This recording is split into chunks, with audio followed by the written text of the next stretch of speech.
Telepace è nata come una scommessa, un sogno di Monsignor Daniele Ferrari e di tanti che lo hanno aiutato a realizzarlo. Ha scelto di essere comunitaria e di contare, cioè, sul sostegno concreto della comunità in cui vive. Vive, cioè, in quanto desiderata dalla sua comunità.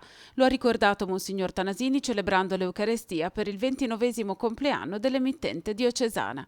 E questo per noi è un vanto.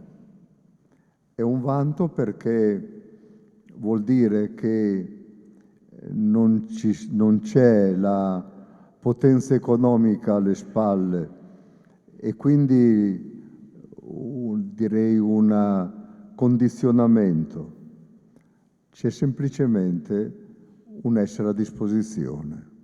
Ma ogni compleanno è anche occasione per una verifica. Telepace ancora è sempre al servizio di Dio e dell'uomo?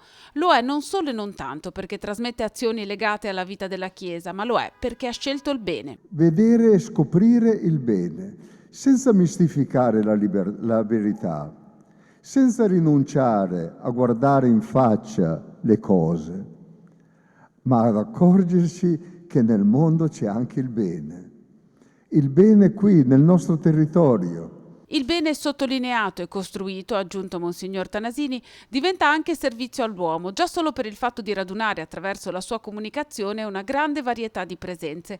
Perché Telepace è a servizio, ha sottolineato il pastore della diocesi, non solo della Chiesa ma del Tigullio e di chi ci vive, ed è chiamata a mostrare la presenza di Cristo nel mondo come ha fatto il Signore, lavando i piedi ai suoi discepoli.